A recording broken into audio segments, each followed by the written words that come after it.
নমস্কার বন্ধুরা, আজ আবার চলে এসেছি একটা নতুন রেসিপি নিয়ে।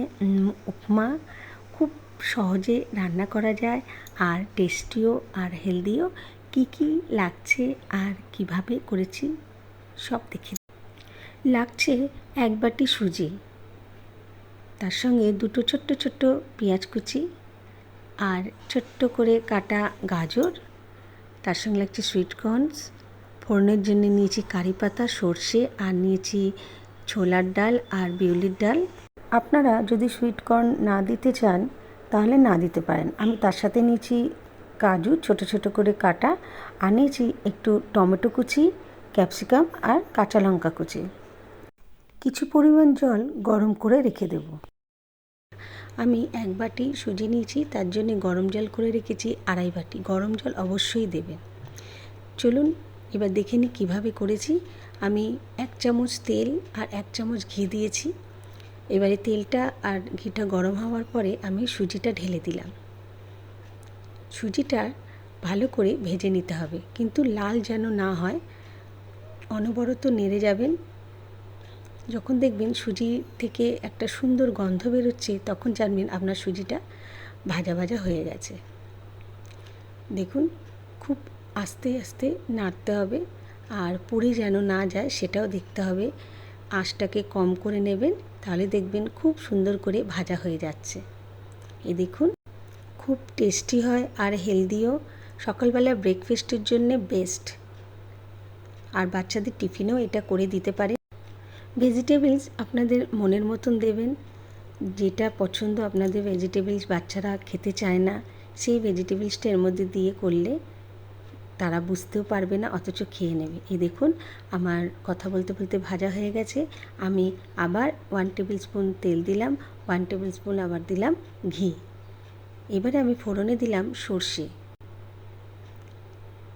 আর তার সঙ্গে আমি দিয়ে দিলাম যে ছোলা আর বিউলির ডালটা রেখেছিলাম সেটা। এই যে দিয়ে দিলাম, দেখুন। এবারে পরপর সব দিয়ে দেব। একটু হালকা গরম হলে আমি এর মধ্যে দিয়ে দিলাম কারি পাতা,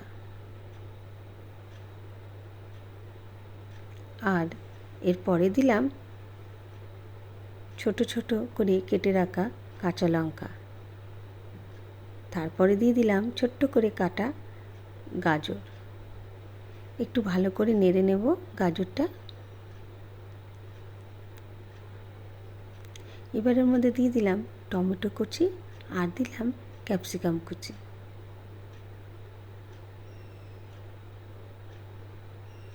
এবার হালকা করে আমি ভেজে নেব। দেখুন কিভাবে ভাজছি। একদম লাল করে ভাজতে হবে না, কিন্তু হালকা করে ভেজে নেবেন। এরপর দিলাম ছোট ছোট করে কেটে রাখা পেঁয়াজ, আর তারপরেই দিয়ে দিলাম সুইট কর্ন। এরপর দিয়ে দিলাম আমি কাজু।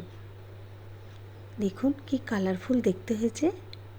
ভালো করে ভেজে নেবেন, কেমন বন্ধুরা? এবারে ভালো করে নাড়তে নাড়তে দেখবেন হালকা একটা কালার এসেছে, তখন এর মধ্যে আমি ঢেলে দেবো জল। যেই গরম জলটা আমি করে রেখেছিলাম 2.5 বাটি। এবারে স্বাদ মতন নুন দিয়ে দিলাম, স্বাদ মতন চিনি দিয়ে দিলাম, আর তারপরে ভেজে রাখা সুজিটা দিয়ে দিলাম। দেখুন, চিনিটা কিন্তু অবশ্যই দেবেন, তাতে স্বাদটা খুব ভালো বাড়ে। এবারে আঁচটাকে একটু ধিমি করে দিয়ে আমি ভালো করে নেড়ে নিলাম। খুব সুন্দর খেতে হয়, আর কালারফুলও হয়। বাচ্চারা দেখেই খেতে ইচ্ছা করবে এরকম একটা রেসিপি। দেখুন, আমি ভালো করে নেড়ে নিলাম। এবারে আমি দিয়ে দিলাম হাফ কেটে রাখা লেবু। লেবুটা অবশ্যই দেবেন, আর দেবেন একদম লাস্টে, যখন জল শুকিয়ে গিয়ে একদম ঝুরঝুরো হয়ে যাবে উপমাটা, তখন লেবুটা দেবেন। এই দেখুন, একদম ঝুরঝুরে আমার উপমা রেডি হয়ে গেছে, আর খুব সফটও হয়, আর খুব সুন্দর খেতেও হয়। আপনারা বাড়িতে অবশ্যই করে দেখবেন। সকালের ব্রেকফাস্টের জন্য খুবই ভালো। যারা ভাবছেন আমি ডায়েট করব, তাদের জন্যও এই রেসিপিটা একদম পারফেক্ট। কি ট্রাই করবেন তো? দেখুন আমার উপমা তৈরি হয়ে গেছে। স্বাস্থ্যের পক্ষে ভালো, বাচ্চাদের টিফিনে দিতে পারেন, আর সকালে ব্রেকফাস্টেও দিতে পারেন।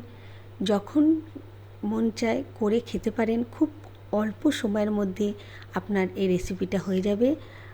আজকের মতন এইটুখানি। আবার নতুন রেসিপি নিয়ে আমি চলে আসব। এর সাথে আপনারা দই পরিবেশন করতে পারেন, আর একটু লেবু ওপর দিয়ে ছড়িয়ে দিয়ে যদি খান, খুব ভালো খেতে লাগে। আর যে যার মতন খায়, কেউ দুধ দিয়ে খায়, কেউ দই দিয়েও খায়। আজকের মতন এইটুখানি। আবার নতুন রেসিপি নিয়ে আমি চলে আসব।